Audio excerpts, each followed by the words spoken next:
हो मेरे दोस्तों? I hope all of you are very happy. Today we are discuss about the very important thing about the board. Board में भी बहुत important है इसका बेटे. ऐसा है एक जो क्वेश्चन आते हैं जो चैप्टर में से आते हैं वो फिक्स ही होता है कि आना ही चाहिए या तो उसी से एमसीक्यूज आने चाहिए. तो मेरे हिसाब से टॉपिक बहुत ही बेहतरीन होने वाला है. लेकिन मैं आज स्पेशल बात ये है कि स्टैंडर्ड 12 के लिए पहला वीडियो लेके आ रहा हूँ. सबसे पहले अगर मेरा वीडियो आज का अच्छा लगे तो उसके लाइक शेयर और कमेंट तो बनती है मेरे दोस्तों. मैं भावेश पटेल सक्सेशन ट्यूशन से आपको आज जो बताने वाला हूँ वो है chemical kinetics.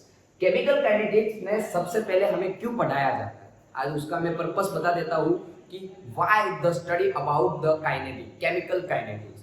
Because already we are learn about the thermodynamics. We know about the equilibrium constant K, but does not know about the rate of reaction.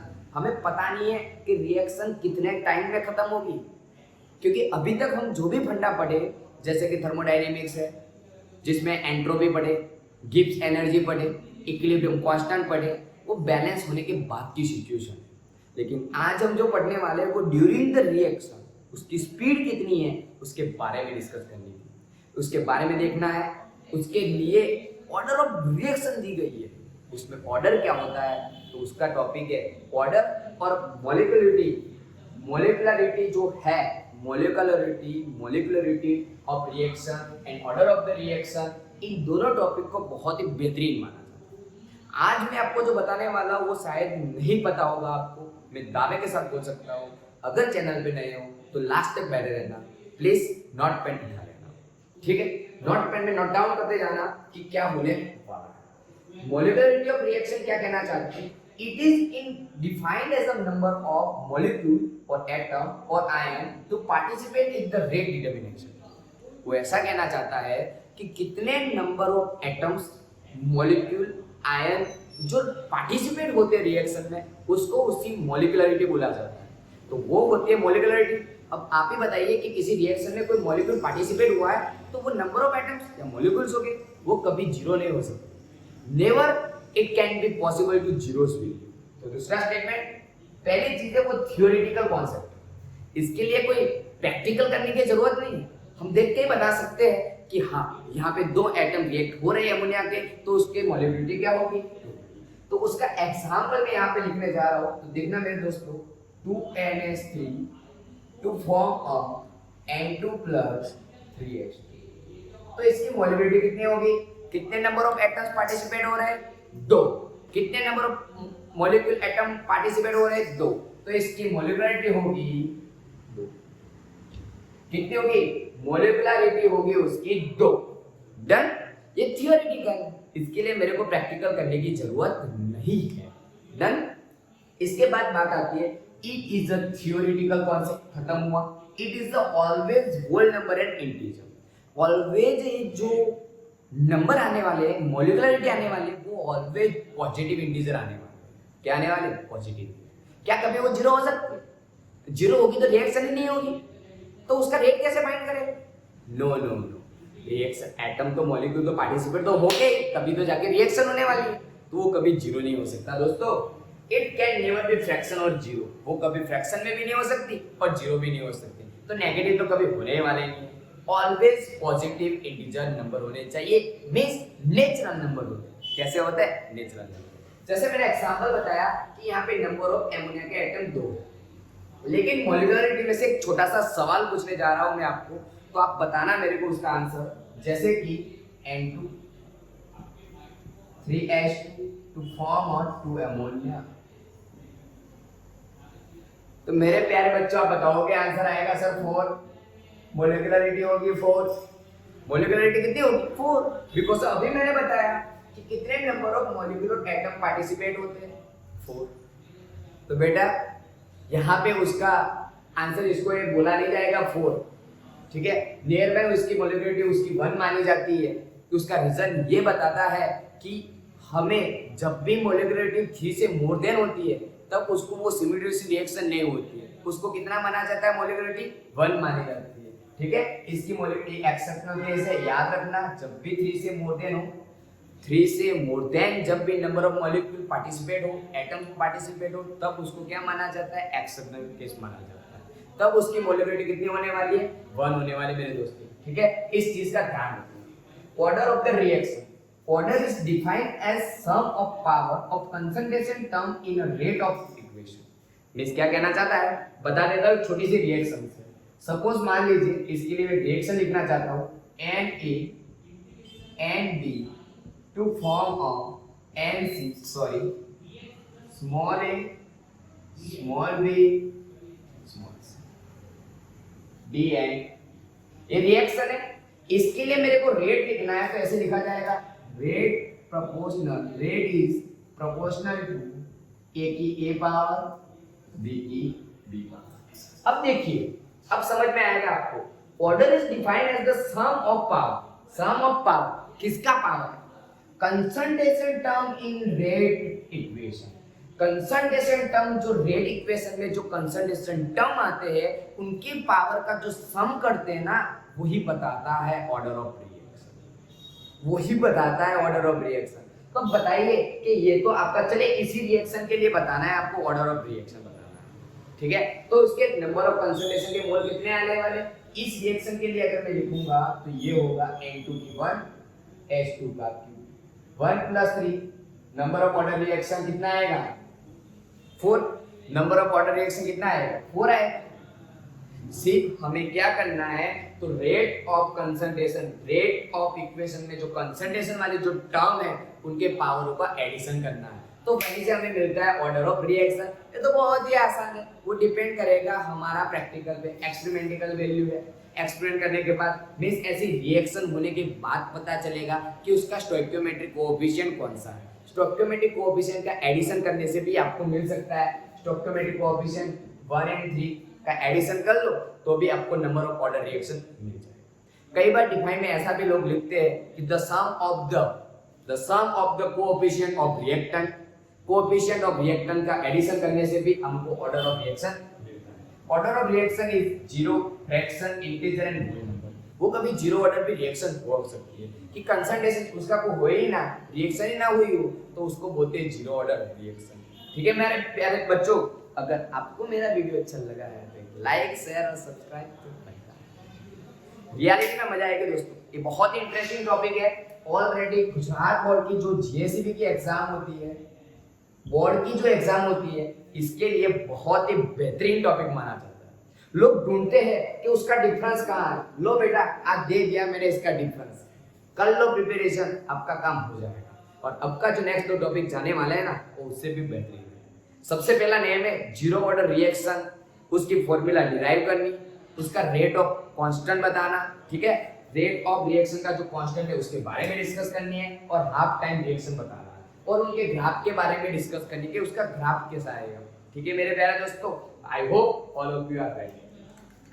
चलिए नेक्स्ट टॉपिक के चलते हैं। नेक्स्ट टॉपिक क्या कहना चाहता है उसके बारे में डिस्कस करते हैं, ठीक है।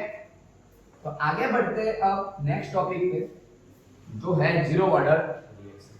दूसरा जो नेक्स्ट टॉपिक होने वाला है कौन सा है, zero order reaction. Zero order reaction क्या कहना चाहता है कि सपोज मान लेते हैं, लेट्स सपोज R2P, रिएक्टेंट में से क्या बना, प्रोडक्ट। रिएक्टेंट में से क्या बना, प्रोडक्ट। अब उसका मैं रेट लिखता हूं।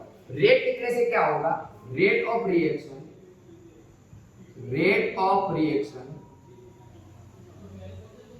is directly proportional to concentration of reactant। लेकिन यहां पे इस प्रोपोर्शनल को हटाने के बाद ऐसा होगा, rate of reaction K into R। Where is K? Where is K is a rate constant। Where K is a rate constant। Where K is rate constant। चलिए याद रहेगा। आई होप आप बहुत एक बेहतरीन स्टूडेंट हो जिसके लिए ये काम होने वाला है। चलिए अब रेट को मैं ऐसे लिखूंगा, -dr/dt is equal to KR। Zero order reaction है, इसीलिए R की कंसंट्रेशन क्या हो जाएगी, जीरो। किसी की भी जीरो कंसंट्रेशन होती है तो क्या लेते हो, आप ये पढ़ के आओ, x का 0 पावर 1, तो R की 0 पावर क्या हो जाएगी, 1। Because of this reaction is a zero order reaction, because of that this reaction is a zero order reaction. Therefore dr ये k ही रहेगा, इंटू डी टी। माइनस को उठा के उस साइड ले जाइए तो ये बन जाएगा माइनस के इंटू डी। आई होप आपको ये चीज समझ में आ गई होगी। अब इसको टेकिंग बोथ साइड इन इंटीग्रेशन, टेकिंग बोथ साइड इन इंटीग्रेशन, दोनों साइड इंटीग्रेशन लेने के बाद क्या होगा मेरे दोस्तों, तो यहाँ पे इंटीग्रेशन लेने के बाद ऐसा होगा 0 टू r dr माइनस के 0 टू t dt। अब उसके बाद क्या होने वाला है, तो ये हो जाएगा आपका r, क्या हो जाएगा r, ठीक है, और ये हो जाएगा आपका kt प्लस c क्या है, integration constant, where c is a integration constant, where c is integration constant, where c is a integration constant. Now we are suppose that the t initial time is 0, the initial concentration is r0. Very easy, the put the value t is equal to 0, r is equal to r0. Done. This values is put of the equation number 1. Put the equation number 1. Put करने से क्या होगा, r आपका r0 बन जाएगा, k 0 के साथ multiply होगा, तब जाके आपको मिलेगा c की वैल्यू r0। इस c की जो वैल्यू है हम उसको पुट करेंगे इक्वेशन नंबर 1 में। Put the value of c by equation number 1.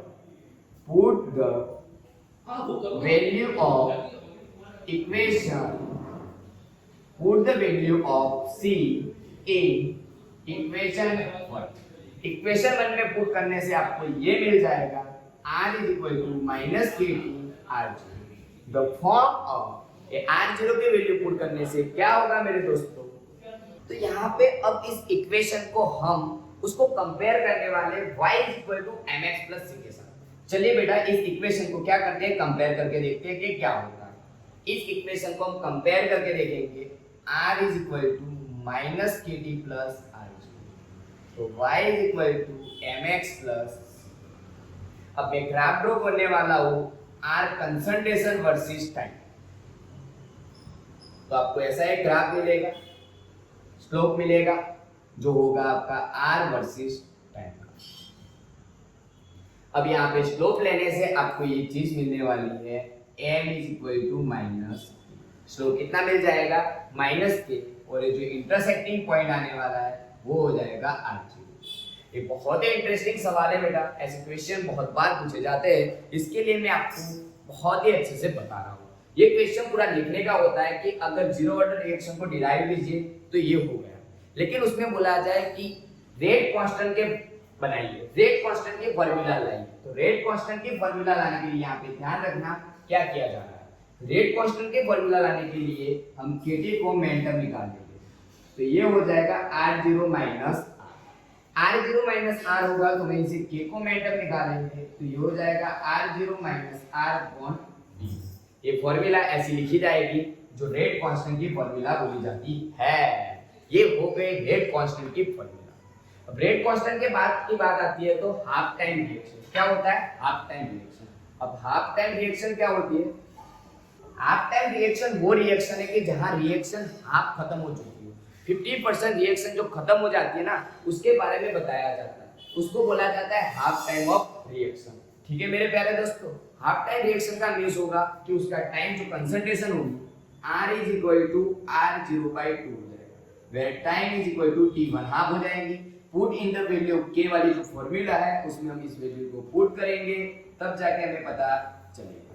चलिए R0 को वैसा का वैसा, ये हो जाएगा R0 by 2 T1 half into T1 half momentum बनाएंगे, एलसीएम लेंगे तो यहाँ से होगा 2R0 R0 अपॉन 2K।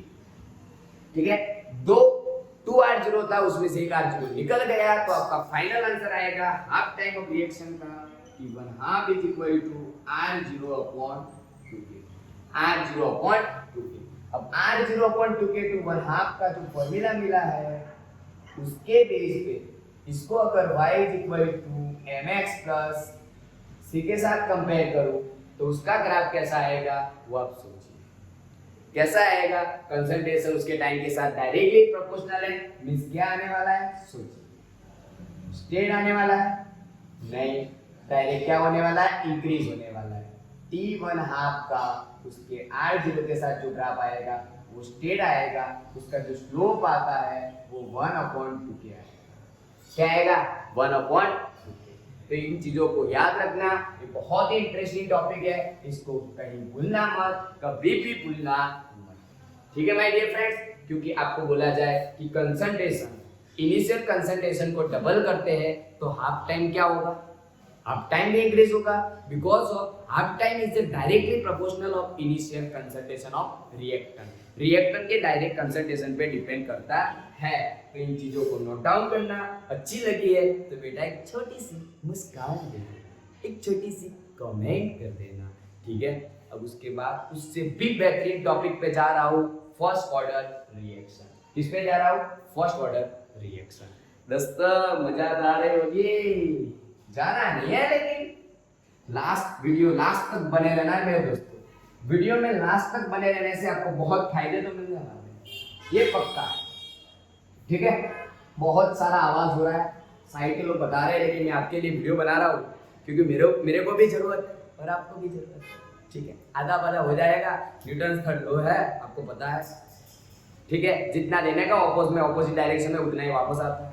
तो मैं आपको दे रहा हूँ, अब मेरे को मिलेगा कुछ ना कुछ, ठीक है। तो इसका फायदा तो 100%, लेकिन आपके लिए बोर्ड के लिए बहुत ही इंटरेस्टिंग टॉपिक है, पूरा चैप्टर में करवाऊंगा, अगर रिस्पॉन्स अच्छा मिलेगा तब। First order reaction, first order reaction में बेटा देखना क्या होगा, जैसे कि R2P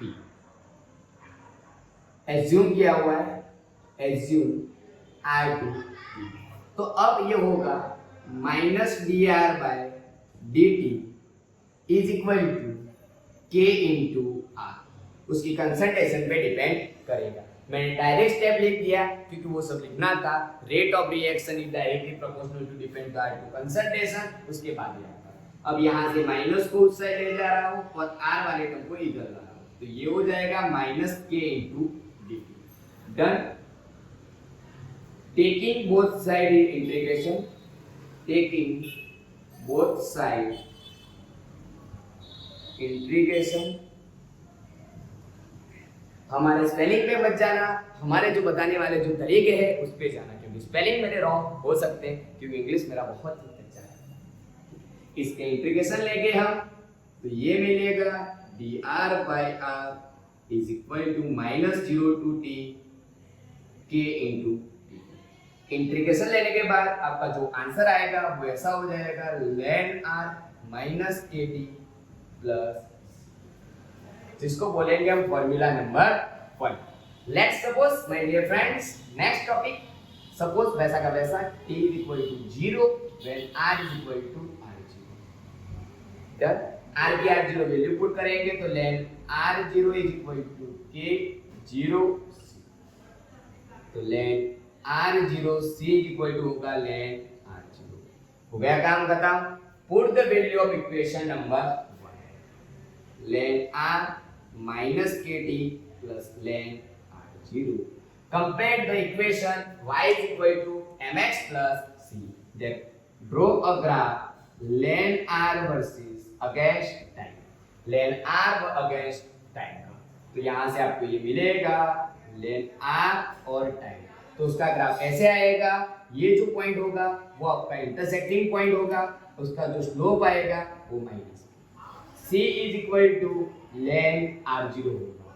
ठीक है my dear friends, I hope all of you are very, आप बहुत ही अच्छे से समझ रहे हो, लेकिन कहीं पे भी अगर रुक रहे हो तो प्लीज इसको देखना, इसको पॉज करना, वापस रिवाइज करना, बेहतरीन लगेगा। एक बार मैं वापस बताना चाहता हूँ कि मैंने क्या किया। यहाँ पे इंटीग्रेशन लिया where c is a integration constant, integration constant है where c is a integration constant। बेटा ये इंटीग्रेशन कांस्टेंट है, इसके अगेंस्ट मैंने ग्राफ बनाया जिसकी वजह से पता चल रहा है कि ये इंटरसेक्टिंग पॉइंट हो रहा है जिसका स्लोप -a हो रहा है। डन। अब इसी फॉर्मूला में अगर मेरे को और तरीके से लिखना है इस फॉर्मूला को भी, फिर भी हम लिख सकते हैं। कैसे लिख सकते हैं तो देखना माय डियर फ्रेंड्स, इसको छोटा सा ब्रेक बना रहा हूँ। तो ये होगा kd ln R0 minus ln R, KT is equal to ln R0 upon R। अगर ln को हटाना है तो मैं उसको ऐसे लिख पाऊंगा e की KT power R0 by R। अगर R को मेंटल निकालूं तो ऐसे हो जाएगा R0 e की power KT, therefore R0 e की माइनस KT। तो आपको ये भी फॉर्मूला देखने के लिए मिलेगी कभी कभी। सबसे पहले ये फॉर्मूला मिली, अब ये फॉर्मूला मिली R is equal to R0 e की माइनस KT पावर। चलिए done my dear friends, next topic पे बढ़ते हैं। जैसे जैसे आगे बढ़ते जाएंगे फॉर्मूला बहुत ही मिलने वाले हैं, लेकिन आपको रुकना नहीं है, डरना नहीं है, आगे बढ़ना है। ये फर्स्ट ऑर्डर की रिएक्शन की एक्टिविटी। उसके बाद इस टॉपिक को आगे बढ़ते हैं तो इसी फॉर्मूला को कन्वर्ट करते हैं लॉग में। लॉग में कन्वर्ट करने से क्या होगा कि उसको हमें मल्टीप्लाई करना पड़ेगा 203 से, 2.203 से, तो ln बन जाएगा आपका लॉग। उसको हम करेंगे डिवाइड, सबसे डिवाइड कर लेंगे तो फॉर्मूला ये बन जाएगी log r minus KT 2.3 plus log r। चलिए डन। इसको हम कंपेयर करेंगे और ग्राफ ड्रॉ करेंगे तो आपको ग्राफ मिलेगा वापस से ऐसा, जिसका स्लोप होगा -k अपॉन 2.203 और इंटरसेक्टिंग पॉइंट होगा log r। जो ग्राफ है वो log r अगेंस्ट टाइम का। चलिए डन। इसी फॉर्मूला को अगर k को फाइंड करना है, k को मोमेंटम निकालना है तो k को मोमेंटम निकालेंगे तो क्या आएगा, ठीक है। k को मोमेंटम निकालते हैं तो क्या आता है, तो kt upon 2.303 log r0 minus log, इसको लिखेंगे माइनस में है इसलिए r0 बाय r, तो kt अपॉन 2.303। इसको मैं घुमा के इधर लिख रहा हूं क्योंकि आपको दिख रही नीचे का क्वेश्चन दिखाई देगा नहीं, तो उसका ये होगा k को मोमेंटम निकालूंगा तो ये हो जाएगा 2.303 upon t log r0 by r। ये हो गई आपकी formula. Done. First order reaction की ये हो गई आपकी फॉर्मूला। नाम चैप्टर का कुछ काम नहीं है, वहीं पे हम लिखेंगे उसके हाफ टाइम रिएक्शन, वहीं पे लिखेंगे half time reaction. Half time reaction में क्या होने वाला है कि टाइम आपका हाफ होने वाला है, तो कंसंट्रेशन जो होने वाली है R0 by 2 होने वाली है। इस वैल्यू में हम सिर्फ वैल्यू पुट करने से ये हो जाएगा 2.303 T1/2 log R0 by 2। Denominator का डिनोमिनेटर जाएगा न्यूमरेटर में और आपका आएगा ये चीज log 2T1। तो इसका मल्टीप्लिकेशन हो क्या आएगा 0.693 अपॉन T बना, ठीक है। तो यहां से k मिल रहा है, k को हम अगर t को मोमेंटम निकालेंगे तो आपको हाफ टाइम मिल जाएगा, T1/2 is equal to 0.693 upon t। ये हो जाएगी आपकी फॉर्मूला। चलिए डन। अब यहाँ पे हाफ टाइम मिला है तो कंसंट्रेशन पे डिपेंड करता ही नहीं है, तो उसका अगर मैं हाफ टाइम ग्राफ ड्रॉ करूंगा T1/2 अगेंस्ट कंसंट्रेशन का तो वो स्ट्रेट मिलने वाला है क्योंकि उस पर डिपेंड करने वाला नहीं, उसका स्लोप आएगा 0। तो my dear friends, I hope आपको बहुत ही बढ़िया लगा होगा, मेरे को अच्छा लगा होगा अगर आपने मेरा वीडियो देखा। Thank you for connecting success and tuition और मेरे को सपोर्ट करने के लिए बहुत ही